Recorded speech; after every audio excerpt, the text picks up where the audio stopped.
6 horas e 38 minutinhos. Vamos falar sobre bullying. Você sabe o que é? Eu explico. Qualquer atitude de intimidação, humilhação ou agressão física ou verbal que uma pessoa pratica contra outra de forma repetida. E, infelizmente, isso ainda é um problema nas escolas e pode trazer sérias consequências. Nós estamos, inclusive, na semana de combate ao bullying. E a gente vai falar com quem? Agora, ao vivaço, a Alessandra Moulin, pedagoga e doutora em educação pela UNB. Doutora, seja muito bem-vinda ao Bate-Papo Metrópolis. Muito obrigada, Paulo. Quais são os tipos mais comuns de bullying que a gente observa nas escolas hoje? Olha, hoje a gente tem bullying físico, né, que envolve mesmo aquela parte da agressão, de soco, essa parte de violência corporal.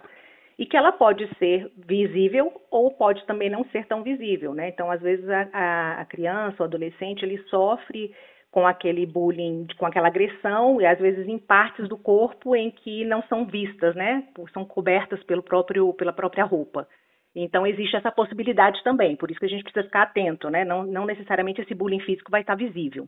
Existe a possibilidade da questão verbal, né? A parte de piadas inadequadas, comentários maldosos, e a gente costuma falar muito que as crianças e adolescentes, eles têm muito disso, né? De ter esse viés mais sarcástico.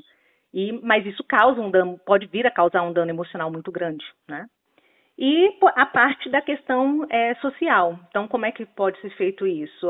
Os alunos que se organizam para ir para uma festa, buscam fazer alguma atividade dentro da escola e não chamam a determinada criança, buscam fazer uma atividade num shopping e aí fazem questão de mostrar para aquela criança de que ela não foi convidada, né? Então, isso é uma forma de você prejudica a parte dessa adaptação social, né? E todas essas questões envolvem a parte psicológica, né? Então, isso tudo envolve a parte de intimidação, de chantagem, e todas essas questões, tanto físico, verbal, social, ela vai interagir vai impactar diretamente na parte emocional dessa criança, desse adolescente. E aí a gente pode destacar também, diferenciar o bullying tradicional, isso exatamente como a senhora disse, do webbullying, né? Porque ele também tem se tornado cada vez mais recorrente. Qual que é a diferença? Então, o webbullying, a gente vai ver que ele vai acontecer, né, de forma nas plataformas virtuais, né? Ele vai acontecer no cyberespaço, né? Então, por isso que a gente chama de cyberbullying ou webbullying. E existe uma certa falácia, né, de que esse agressor ele está protegido pelo anonimato. Mas é uma falácia, porque a gente tem legislação para isso, inclusive, e a gente conversa muito, tem que conversar muito com as crianças, com os adolescentes, sobre a possibilidade de chegar até essa pessoa, né? Então, às vezes, você consegue pelo endereço IP da máquina, você consegue monitorar o que está acontecendo.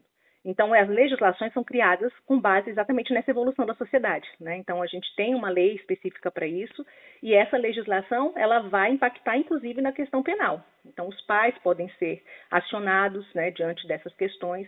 E o webbullying, o que ele vai fazer? A pessoa vai colocar, vai se apoiar nesse anonimato para, às vezes, criar um perfil fake e colocar a vítima sempre numa situação de deboche, numa situação de mensagens de ódio. A gente percebe isso muito até nas situações de pessoas que estão na mídia, né? Então, isso acontece, né, com essas pessoas. E na escola não deixa de acontecer. Então, às vezes, a pessoa não faz isso diretamente, mas, às vezes, tem até grupos de alunos que utilizam o mesmo perfil fake para intimidar outras crianças.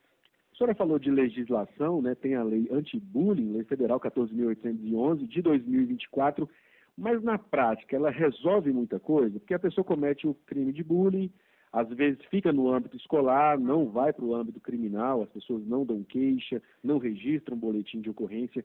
Na prática mesmo, mudou alguma coisa? Mudou sim. A gente percebe que, por exemplo, em plataformas, determinadas situações em que você coloca a pessoa em situação vexatória, a plataforma pode ser notificada, né?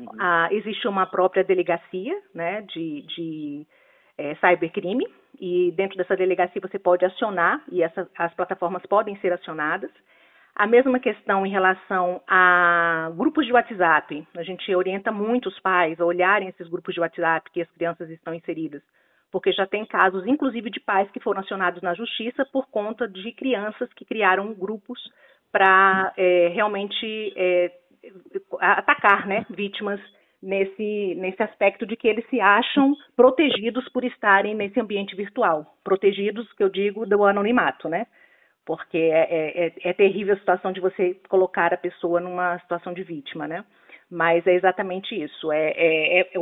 A lei veio para isso. Eu costumo dizer que nada acontece dessas legislações sem ser um resultado das questões sociais. Então, com base nessa evolução da sociedade, o que antes era se tornado dito normal, é só uma chacota, é só uma brincadeira sem menores questões, mas essas brincadeiras que não são brincadeiras, isso tem que ser deixado muito claro, elas afetam as pessoas e afetam emocionalmente a ponto dessas pessoas, inclusive, não quererem sair de casa, não quererem se relacionar, né, com outras crianças e terem várias outras dificuldades. Então, como isso afeta a vida das pessoas, essa legislação veio exatamente para punir e coagir, né? Não só punir, mas coagir determinadas ações. 6h45. Essa foi a Alessandra Molim, pedagoga e doutora em educação pela UNB, trazendo luz sobre bullying e webbullying. Lembrando a você que esse tipo de situação é crime no Brasil pela Lei 14.811 de 2024. Alessandra, muito obrigado pela sua participação aqui, viu? Tirar seu tempo para nos atender no Bate-Papo Metrópolis. Obrigada, Paulo.